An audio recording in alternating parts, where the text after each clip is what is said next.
सिंधुदुर्ग दोडामार्ग येथील साटेली भेडशी भागातील एका अनधिकृत मदरशातून पोलिसांनी अवैध हत्यारं जप्त केल्याची धक्कादायक घटना उघडकीस आली आहे। या प्रकरणी 2 संशयितांना ताब्यात घेतलंय।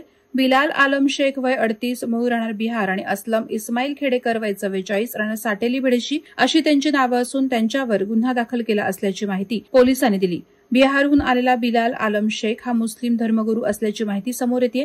पोलिसांनी त्यांच्याकडून 2 तलवारी जप्त केल्या असून दोन्ही आरोपींविरुद्ध दोडामार्ग पोलीस ठाण्यात भारतीय हत्यार अधिनियम कलम 425 प्रमाणे गुन्हा दाखल करण्यात आलाय। सध्या दोन्ही आरोपींना ताब्यात घेण्यात आलं असून गुन्ह्याचा पुढील तपास दोडामार्ग पोलीस करत आहेत। मिळालेल्या माहितीनुसार साटेली भेडशी येथे एका मदरशात काही दिवसांपूर्वी येथील ग्रामस्थांना संशयास्पद हालचाली दिसून आल्या होत्या।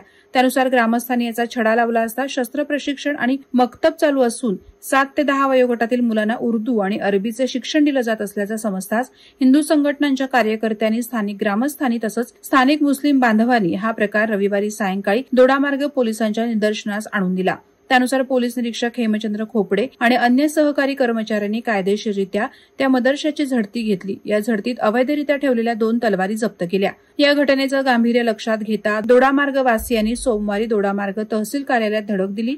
त्यांनी या अनधिकृत मदरशांवर तात्काळ बंदी घालण्याची आणि या संदर्भात सखोल चौकशी करण्यात यावी अशी जोरदार मागणी केली। त्यानंतर तहसीलदारांच्या दालनात ठिय्या मांडला। सुमारे 150 ते 200 जणांचा जमाव यावेळी उपस्थित होता।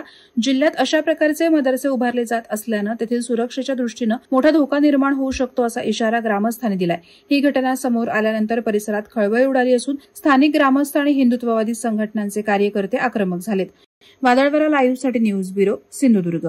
नवी मुंबई व रायगड जिल्ह्यातील ताज्या बातम्या आणि घडामोडींसाठी सबस्क्राईब करा वादळवारा लाईव्ह चॅनल आणि दाबा बेल आयकॉन।